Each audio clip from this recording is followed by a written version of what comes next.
Hi everyone, today is November 21st, 2020, and this is the Duel Assessment, your podcast for Yu-Gi-Oh! Duel Links. My name is Green Ranger. This week, there's pretty much nothing to talk about because we're in Stage 2 of the KC Cup. People are going hard at it right now, trying to compete for the top spots, and we'll just talk about some decks from Esports. Various tournaments go through those decks. Tier list, KC Cup overview, what I've been facing. A couple of really bad cards we're getting this week from Mission Circuit and the Tour Guide Bingo.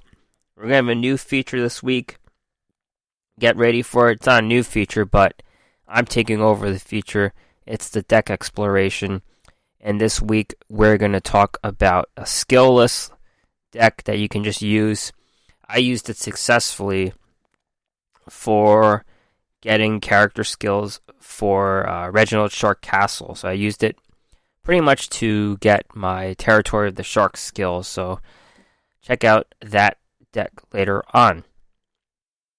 Let's begin my week in the Duel world. I hit the first stage KC Cup early, pretty much last week on Saturday, right after I finished the podcast. I played some games and I did it.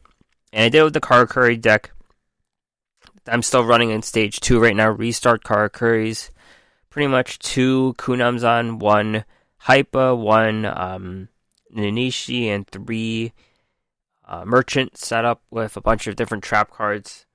No Karakuri Anatomies in my deck, but use that deck pretty easily. In Stage 2 right now, I have 7,000 DP, but pretty sure my win percentage is less than 50%. So I've been struggling quite a bit with those games. And, you know, there was a lot of dead time. There's pretty much 5 days or so where I just had to play 4 duels a day to get my gems and my packs and stuff like that. So I did use my skillless deck, which I'll go over later, with Shark. I pretty much got every skill except for Territory of the Sharks. That was the last skill that I had left over, and I did get it eventually. Thanks to playing a skillless deck. So, really playing the Kai Cup for those meaningless games when I already hit Stage 1 was valuable for that regard. I also played some ranked duels with Shark, and the skillless deck did just fine in those duels, just as much as the Kaiba Cup. So, yeah, that's it. That's really it. This week in esports, we're going to talk about a few tournaments today because there isn't anything to really talk about. So, let's go. Duel Links Meta Weekly 151. Shiranui are dominating. They are not putting them in Tier 1 for no reason at all. They're clearly the Tier 1 deck here. Some say they're even Tier 0. First place, Toonie 57, level duplication combo Shiranui.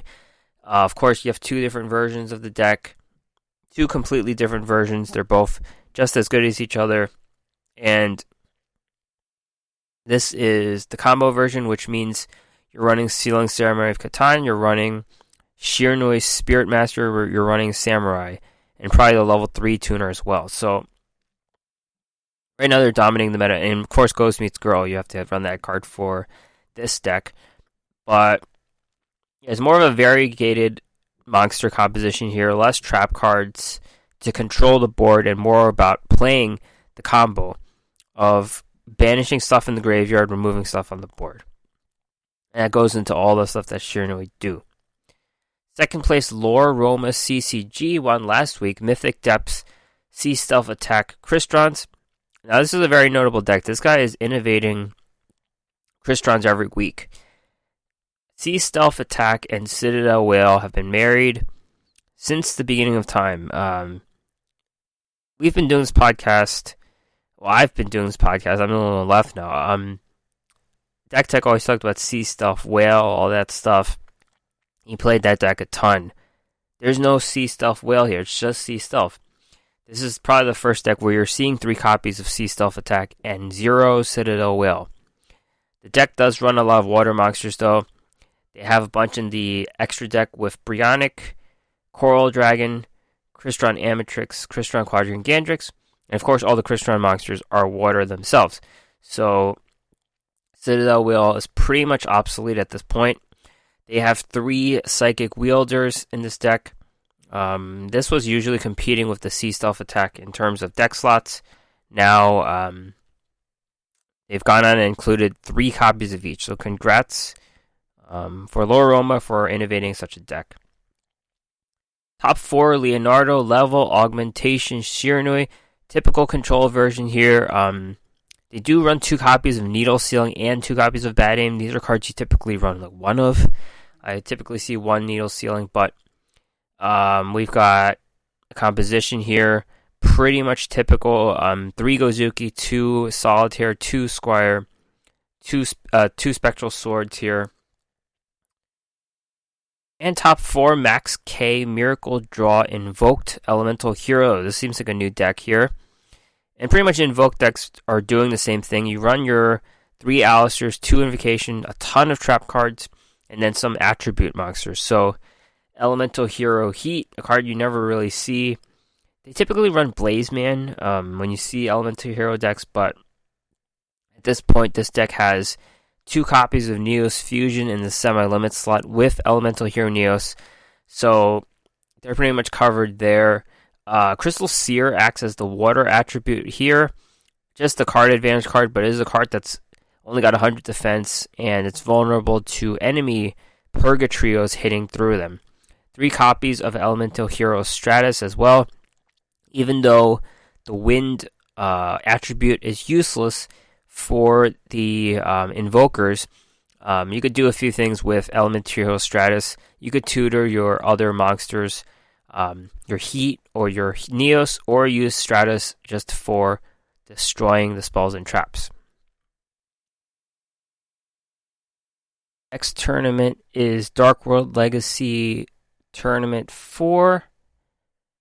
Alright, first place Kali, Infernity, Inferno, Infernities. There's 2 Infernity decks that top this tournament, and here we're seeing pretty much the same thing. Infernity Archfiend, 1 copy, 3 copies of Mirage, 1 copy of Infernity Beetle, 3 copies of Infernity Launcher, and that's pretty much all they need to get their synchro plays going and to get the OTK. There's a bit of a stall component, of course, with the Infernities. 1 Karibo, 1 Winged Karibo, 3 copies of Flute of Summoning Karibo. This deck, of course, they have to try to clear the board too, so 2 copies of Hey Trune, 3 Cosmic Cyclone, 1 Night Beam. And this deck also runs a copy of Heat Wave. There's a bit of a stall component as well. Second place, Nico 0, Infernity, Inferno, Infernity again.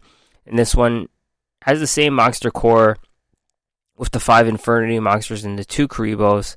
But then 3 copies of Trap Stun pretty much work towards the kind of the clearing the back row situation again, but it's the trap card, so it's a little bit of a delay as well.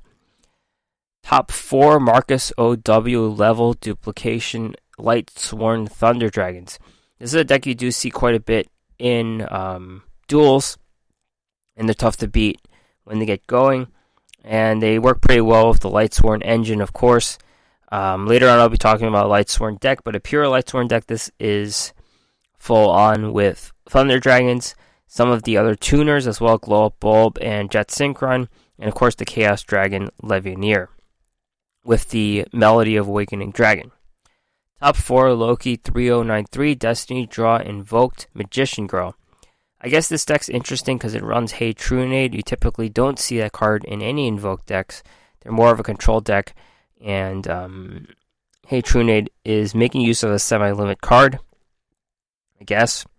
Otherwise, Magician Girls, Sphere Kribos, your typical set of control traps in this deck. Alright, next tournament, Duel Links Taiwan, Point Battle 11. This is another way to run tournaments, playing point battles in a room.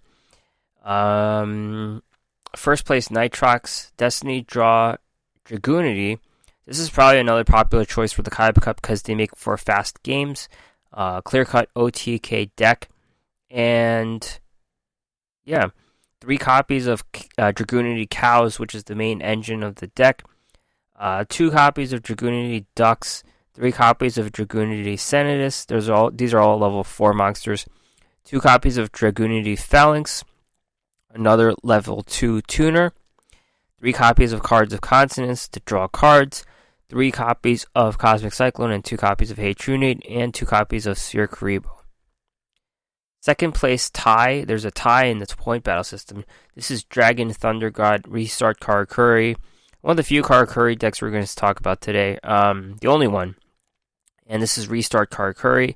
No extra 4-star monster in this deck though. Just 2 Kanamzan, 2 Nanishi, and 3 copies of the Merchant in Isachi. 3 copies of Cash Cache, 2 Gamma Oil, 1 Anatomy, 1 copy of Cosmic Cyclone for good measure. And then a lot of trap cards, 2 Ballista Squad, 1 Chain Disappearance, 1 Divine Wrath, 2 copies of Cash In, and 1 copy of Karma Cut. This deck does, because there is no level 4 monster, they do have a copy of Armadides, Keeper of Boundaries, to make the quick 3+2 Synchro Summon, in addition to Musashi, Super Heavy Musashi, who is a core monster to the archetype.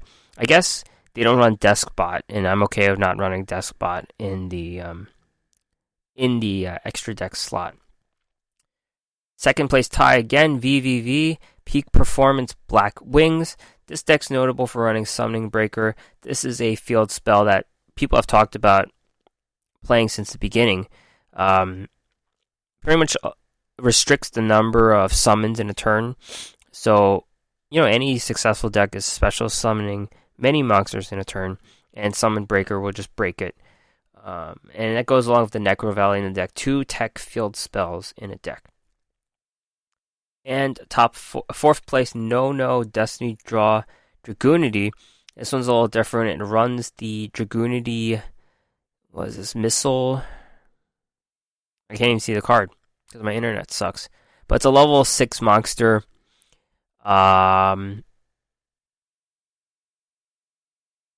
Yeah, it's not loading. Here you go, Missile Tane. And it doesn't run the other Dragoonity Phalanx or Cards of Consonance. It's a little different, yeah. Alright, let's go with the last tournament of the day. Giraffe Bi-Weekly 4. TS Vac Balance Triamids. This is another deck you'll see a bit in the Kaiba Cup. And notable thing about this deck is there's an extra deck. Triamids typically don't have tuners or anything like that. Now we have more XCs plays in the extra deck. So the Triamids, level 4 monsters, level 3 monsters. That's it. So in this extra deck we have Gaga Cowboy, number 17 Leviathan, Gem Knight Pearl, as I mentioned, is just a fine beater in the XZs, generic XZs. Mellow Melody, the Brass Djinn, Soul of Silver Mountain. This is one that only works with level 3 Earth monsters, so it works here. Kind of like a Sergeant Electro card. And then, of course, number 45, Crumble Logos, the Prophet of Demolition. This one doesn't make sense, because it's level 2 monsters. So this is a bad use of the... Oh, no, wait, it does. There's 2 copies of Paleozoic Canadia in this deck. So those cards, those could become trap monsters into this guy, level 2. Second place, Dragon Love, level augmentation Shiranui. This is a very interesting one because it's kind of like the combo version, but then it doesn't run the combo. It doesn't run the Ghost Meets Girl or the Sealing Ceremony of Catan. So you got 3 Gozuki, 2 Solitaire, 2 Squire, 1 Spirit Master, 1 Spectral Sword Shade, 2 Spectral Sword, 1 Cosmic Cyclone, 2 Forbidden Lance, 2 Ballista Squad, 1 Chain Disappearance, 2 Fiendish Chain, 2 Floodgate, 1 Needle Sealing. And top 4, Shayanto, level augmentation Shiranui. This is also another very interesting list in the draft bi-weekly. This is a 30-card Shiranui deck. No mill in this deck at all. So we have seen Grass Shiranui in the past. That card's been banned. So we really just have a control deck here. Kind of like an endless trap hell control deck.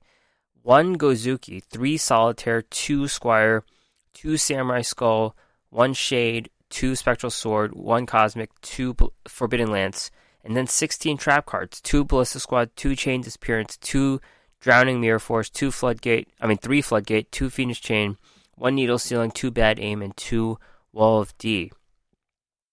Top 4 Ryu Zane, Level Duplication, Shiranui. This is pretty much the normal looking deck. The one that we've seen a ton, not anything new or innovative with this deck. So, the KC Cup tier list update. I think this Top Player Council does a pretty good job overall of describing the tier decks. And they did some good inclusions here, but I'll talk about it here. So, Tier 1, they have Cristrons and Karkuris. Tier 2, Combo Shiranui, Control Shiranui, and Invoked Magician Girl. And Tier 3, they have Blackwings, Cyber Dragons, and Weather Painters. The Cyber Dragons and the Weather Painters being added in. I agree with the Cyber Dragons being added on. We're seeing them more for the Kaiba Cup. The Weather Painters, I'm not exactly sure. Bit of a slower deck, but I'm sure they've seen them in the tournaments enough to creep in. Shiranui, I would argue, are Tier 1 deck. There's no denying how good they are, both versions of the deck. Invoked is fine. Karkuri, I'm not sure if it's a Tier 1 deck. It's kind of like Cyber Dragon in terms of being OTK deck. There's more to Karkuri, I guess. They have more of a card advantage thing going on. They have some downsides, though. I've played Karkuri. I'm not the best Karkuri player, but I'd say they do have a bunch of weaknesses, even though they can negate a bunch of things and effects. And, Tier 4. Tier 4 is not listed here, but, Tier 4. You got any number of decks that can win you half of the games that you'll see in this tournament. There's going to be Dragoonity, Dark Magician, Blue Eyes, Lunalights probably will steal some games from you every so often. Super Heavy Samurai, anything like that. It's pretty good. You'll probably see some stall decks in the tournament as well. So it's good to be prepared. Even though they list just 3 tiers here, there's going to be more decks that you'll see. And of course, my time in the KC Cup, it's been rough, I guess. I have 7,000 DP, as I mentioned. I'm winning less than 50% of the games right now. Let me just pull up what I have. Yeah, so right now, my DP is 7057, global ranking of 23,118. And just looking at the rankings themselves, Luca Fateha is first place. This is a name I've actually seen recently in a tournament. King Halo is second. Sun, previous world champ, is third with Carly Carmine. I'm not sure if he's playing Fortune Ladies or Restart. He might be playing Restart, Karkuri. Guinness is playing Sartorius, fourth place. I don't really know the other names. They're kind of disguised. Let me look at the other ranks to see if we can tell who's where. North America, Luca Fateha is North American. A lot of the default Japanese text of player in this list. Latin America, Diadema is in first place in Latin America. Europe, Lee 7 Whack Lordy. I'm not sure who that is. I'm sure some Daniel Yugioh is in 10th place. Okay. MHC Daniel Yugioh is in 10th place. Japan, King Halo, Sun. Those are some known quantities. Korea. Who's in Korea? GAOV. That's a known quantity. He's in 3rd place. And Asia. I can't tell who's in Asia. That's the thing. I've pretty much seen every deck in the tier list, with the exception of the Weather Painters. I've seen a bunch of things. It's pretty frustrating though when you're losing. I've noticed that this time in the Kaiba Cup that you lose fewer points when you lose, and that's probably because my win percentage is so low. So they don't bring you down to completely zero like I was in the past. And I would have had 0 points right now, but seems like they don't kick you down that much now. But I'll see how the dueling goes. Previously, in the past Kaiba Cups, maybe a year ago, I would be shooting for like a top 10,000 slot or top 500 slot in the region. I did hit a top 500 slot in the region once, but overall, those ambitions are gone. And I'm just playing for the gems and stuff like that. Alright, so they gave us 2 awful cards this week. We'll go over each of them. Mission Circuit just came out today. Some cards to give: Fire Sorcerer, Owl of Luck. I guess Owl of Luck is a card we don't have 3 copies of, so I guess I'll talk about it. So it's a flip effect. Select a field spell from your deck and place it on the top of your deck. If Necro Valley is on the field, you can add the selected field card to your hand instead. So this is a tutor card for Necro Valley or any field spell.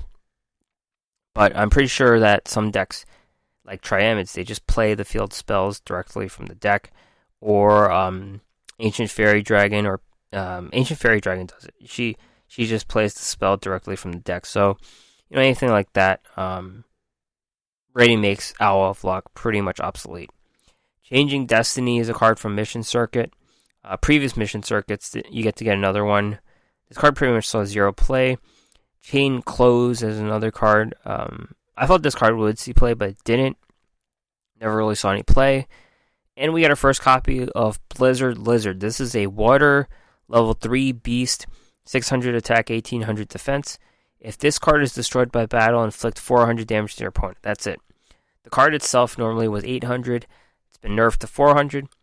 My biggest problem with this card is it's a lizard and it's a beast. There's already the reptile type, seldom used archetype. I guess this makes the Blizzard Lizard better because there's more beast support. There's pretty much no reptile support at all, unless you're playing like aliens or whatever.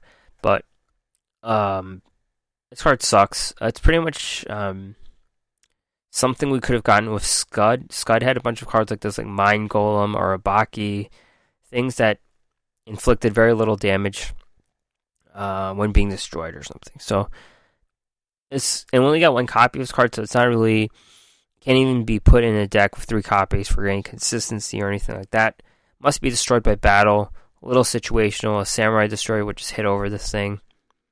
Pretty bad card. There's an even worse card we got this week, and that's from the Tour Guide Bingo. Both these cards aren't really cards. They're just like in video games. This is another card we only get 1 copy of, and that's Attribute Bomb Equip Spell. Activate this card by declaring 1 attribute. If the equipped monster destroys a monster with that attribute by battle, inflict 500 damage to your opponent. This could be one of the worst cards ever. What you're trying to do is you're equipping your own monster. You're equipping your own monster, and you're declaring an attribute that your opponent has. So against a certain deck, you know what attributes they have. And you can see what's on the board, too. So you're playing against Karkuri deck, you're declaring an Earth monster or something. Or playing against Shiranui, you're declaring a Fire monster. You're destroying that thing, you're inflicting 500 damage to your opponent. This is pretty much a very roundabout way of playing Hinotama. And you might as well play Hinotama, but I guess this card is better than I thought it was. I thought you equipped the enemy monster, but this is like a continual 500. So I guess this could be okay for certain cards that can't be targeted, that stick on the board. Okay, this card's better. This is not. I've reneged my claim that this is the worst card ever. You could pretty much do continual damage on your opponent with this, so as long as you know what deck they're playing, and so as long as they're playing a deck that has like 1 consistent attribute. Playing against Cristrons, you're going to declare water. So it's just knowing what your opponent has. And against an Invoke deck, it kind of sucks because they're playing multiple attributes or whatever, but this is a continual 500 damage, so as long as you keep hitting things. But overall, it's pretty bad. If you're trying to destroy your opponent, you're not doing it by burning them 500 for every monster they have, right? So this could be good on like a Purgatrio because it's hitting multiple monsters a turn. It's piercing. It's inflicting 500. That's all there is to say. Besides that, this card is pretty cool artwork. I thought the girl in the artwork was the Spicy Spy, but she looks completely different. This is just some chick they put on, and they're gamblers. They're high rollers. They're watching the bomb land on the roulette wheel with the different attributes. Artwork's cool, I guess, but pretty bad card.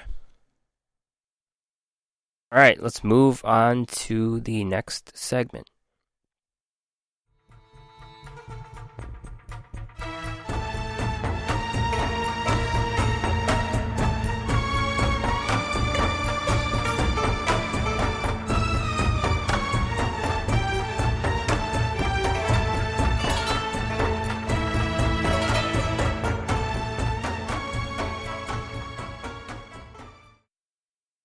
Welcome. So, as you may have gleaned with the new theme, this is a new segment. It's not a new segment at all, really. It's really just taking over the deck building segment. I'm not sure if I'm taking on a new persona or anything, but all that music was just to get the feel of what Yu-Gi-Oh! Is all about. And it had its origins in ancient Egypt and whatever, so plenty of thanks to Free PD and Raphael Crux, I believe, was the artist for Desert Conflict. You'll be hearing that theme unless I feel like changing it up, but here we are, and the deck we're going to talk about this week. The story, there's always a story behind everything, I guess, and the story here was I really wanted to play the water deck.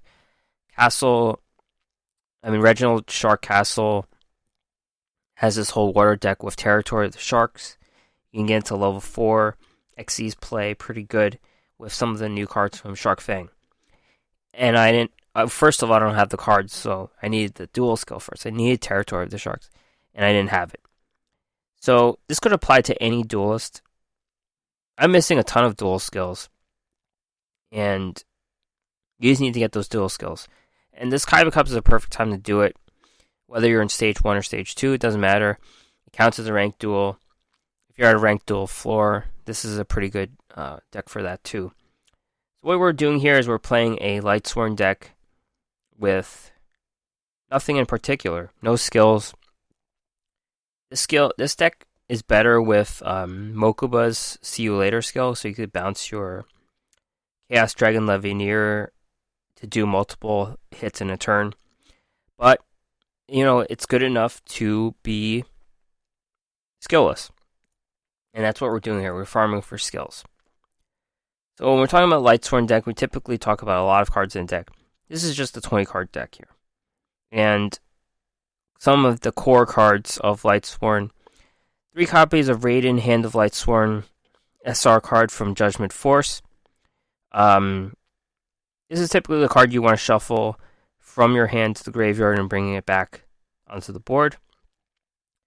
If anything, this card, if you got a dead hand if you have a dead hand where you can't dispose of anything, this card can mill 4 cards in a turn. So that's not the play you want. It's usually the play you don't want, but in desperation times, 4 cards mill is pretty okay. And it's a tuner, so it's Raiden's a level 4 tuner, so it's the main tuner into your level 7 synchro plays, which is pretty much what you're doing in this deck. You're basing it off level 7 synchro plays. And with Raiden comes Lumina Lightsworn Summoner, and this is the card that sets up the play. So you'll want Raiden in the graveyard, or you'll want some other card in the graveyard, and you use Lumina to facilitate something in the hand and bringing back Raiden back onto the board from the graveyard. And because Lumina and Raiden are 4+3, that's how you get into your level 7 synchro plays, which are the best plays. Her ability is slow, though, so she always gets countered and gets disrupted by the back row. And the strength of the Lightsworn deck is to have multiple plays besides Lumina. You're playing Lumina to get baited and to disrupt the back row. So you're expecting that, really. And These two monsters, Raiden and Lumina, comprise of the light monsters in this deck. So, um, with the chaos meaning light and dark, you're gonna have to be banishing light and dark to play our cards. So they will be banished repeatedly. And they're also the Lightsworn monsters, so Charge of the Light Brigade will tutor it, and Solar Recharge will dispose of them. So they're the core monsters in the deck. So when you're talking about Lightsworns and Twilight Sworns, there's a whole bunch of monsters you pick from. There's like Wolf, there's Janus, there's Felice, Aaron, Lightsworn Monk. There's a lot of monsters you can pick from. This deck only runs one other Lightsworn monster, and that is Lumina Twilight Sworn Shaman. And she's the inverse of Lumina Lightsworn, in that she gets stuff that's banished. And that works really well in this deck because it is a late game deck. I mean, it's not a late game deck. She's a late game play. And she works very well with Chaos Dragon Levineer, who takes 3 monsters to get banished to get onto the board. So you could do pretty much a reverse. If you banished your Raiden, which you probably will, you can bring Raiden back and get into a level 7 synchro play. Besides that, Lumina acts as a dark monster. You kind of need a balance of light and dark to play a chaos deck like this. And she also counts as discard for Solar Recharge. So, because she is a late game card, she's more powerful when the game has gone a few turns. You could willingly toss her with Lumina Lightsworn or with Solar Recharge. Now, there's a dragon component here, as I mentioned. 2 copies of Chaos Dragon Levineer. If you have 3 copies, go ahead and run them. You're probably not going to play all 3 of them, but this is the main card because of See You Later. So when you're playing See You Later, this is pretty good, but it's pretty good without it as well. And you have some choices to make. You're banishing light and dark. So if you're banishing only light monsters, you can special summon a monster from the graveyard. I've never really done that. If you're banishing only dark, shuffle 1 card from your opponent's hand to the deck. I've never really done that either, but I can see that being good against certain hand protections. The most common play, you banish light and dark, destroy up to 2 cards on the field. So, Chaos Dragon Levineer is basically a control card. You're using it to hit back row or a monster. See You Later comes in so that you can just play this again to hit stuff. Because if you use the ability, you can't hit anything. And this card has 3,000 attack, so you want it to hit something, but that doesn't always work out. Now, with Chaos Dragon Levineer, you have a tutor card, the Melody of Awakening Dragon. Discard 1 card and add 2 dragons. So you're basically discarding any number of your cards. It acts as extra disposal, and you could tutor your valuable Levineers, which you don't want to get milled. They will get milled because this deck mills so fast. I mean, we're playing a Lightsworn deck with 20 cards, so you could mill yourself out in 1 turn. Now, Lightsworns won't be where they are without a bunch of utility monsters that extend your plays. Stego Cyber, the most underlooked card of the deck. At 6 stars, dark. When your opponent attacks directly, this card's in the graveyard. You pay 1,000. It comes onto the board, and your opponent hits you directly, but for no damage. So that's the difference, right? You think this card comes onto the board and it gets destroyed. But it doesn't do that. It's better than that. You take a hit, but it goes for 0 damage, and you take 1,000 damage. Now, there's a misplay of this card, and if you have 1,000 life points or less, it won't come out of the graveyard. So you need at least 1,100 for it to save you. And this is a level 6 card, so it works pretty well with some of the other tuners. Plague Spreader Zombie, level 2 tuner. This is pretty much the main extender, if you will. There's a lot of level 7 synchro plays that get into level 9. And this is your bridge to the Vermilion Dragon mech. There's a level 1 tuner, Glow Up Bulb. This is not light or dark, but it can dispose of a card and be a level 1. So this is your bridge from level 7 to level 8. This helps you get your Battle Wasp play, really. And it's also a bridge for Stego Cyber into level 7 or the next card too. Next card is Chaos Betrayer, level 6. This card's in the graveyard. You need to banish the light and the dark, and then you hit something out of your opponent's graveyard and banish it. So this is the all-important ability of hitting something in your opponent's graveyard, and that's why people run Transmigration Prophecy or Evil Eye. Evil Eye is a very fine tier 4 deck, by the way, but Evil Eye can hit things in the graveyard repeatedly. This does that as well, so you could get by Bacon Savers or things like that. So, Chaos Betrayer or Dark Monster, level 6, so you can get into level 7 play with Glow Up Bulb.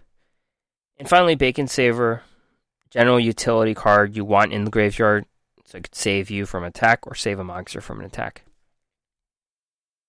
Now, extra deck plays, we have 7 different extra deck monsters. Lightsworns are a extra deck menu, so it's basically level 7 plays but with extra stuff. And there's 5 level 7 plays here. Michael Arc Lightsworn. This one requires a tuner, a non-tuner that's light. But basically this is your play.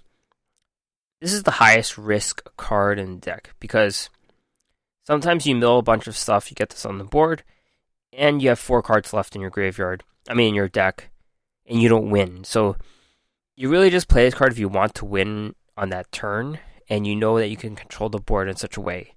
So usually if they have no back row, they have one monster, you hit that monster, and then you kill them. So it's usually the play, and then you just don't want to mill yourself to death with this card. Next card, Black Rose Dragon. This is your safety valve. You need Black Rose Dragon when you're playing behind, pretty much. Opponent has a full board.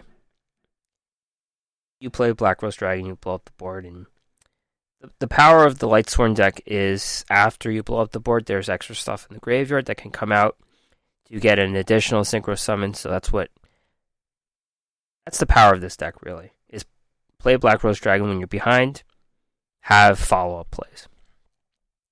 Arcanite Magician, this is more of a control version than Michael. So this card, you need a spellcaster, non-tuner, so that's Lumina typically. Arcanite Magician can clear 2 cards on the board, and after you're done with that, you would want, this card's left with 400 attack, so you want to use it again. You want to use your Glow Up Bulb or your Plague Spreader to turn it into a level 8 or a level 9 synchro play. Usually what you want with Arcanite Magician. Fortune Lady Every, this requires the non-tuner spellcaster, so it's Raiden and Lumina. It's just Lumina being the spellcaster, but she's pretty much a lead-off play. You play her in defense mode. Pretty strong play. And you'll have extra spellcasters in the graveyard to save her, to resurrect her, unless she gets banished in that turn, which sucks. But yeah, very strong play. Who gets stronger? She banishes stuff non-targeting, which is very good. And the last level 7 is Psy-Frame Lord Zeta. This is a pretty fine card as well, generic level 7. And you pretty much disrupt your opponent's play with this card. So this is probably the best opener. You play him, and then you disrupt your opponent's special summoning abilities. Now there's 2 additional cards, as I mentioned, level 9 and level 8. Level 9 is Vermilion Dragon Mech. Again, this is the card you want to, if you exhausted your level 7, you have Plague Spreader, you turn to Vermilion Dragon Mech, pop an additional card, it hits for 2,700. And then Battle Wasp, Hama the Conquering Bow is level 8.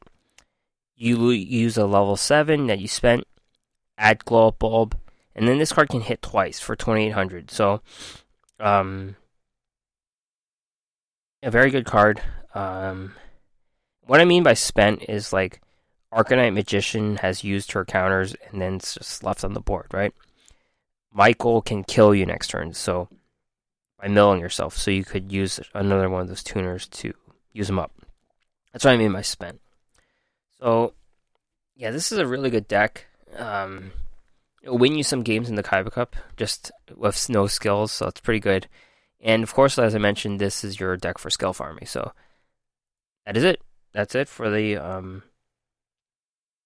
whatever this segment's called, be gone. See you next time.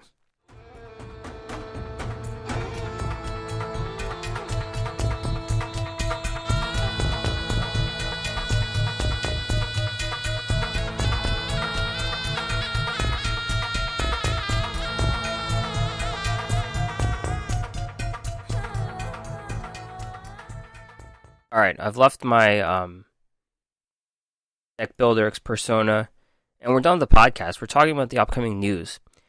Lizard is out already, so we're not going to talk about him. Late November, Dimensional Disaster Buster Gundle. This is a new raid. This is a pretty cool event. You get to acquire Yugi again, DSOD Yugi, and then there's new cards as well. Gaia, the Fierce Knight of Origin, and Magician's Valkyria as well. Whole new format with this one. Can't wait to check it out. DSOD Taya to the Gate, Dual Quest new SR Mermaid Knight, and early December we'll get Axel Brody with the DD Castle Assault. So probably next week by then we'll have the month of December's content up, so we'll get to know who we acquire from a legendary duelist standpoint, and also what events go on and whatnot. So we'll have all of that after the Kaiba Cup. After all the dust has cleared, we'll have all of the new things. So can't wait to check out the new events and news. So that's it for the podcast. Thanks for listening. Listen and subscribe anywhere you get your podcast. Just search the Duel Assessment. Find those content on the duelassessment.wordpress.com. Email me with anything at the duelassessment@gmail.com, or you can find me on Twitter at duel_assessment. Alright, thanks. Good luck in the Kaiba Cup. I will see you next time.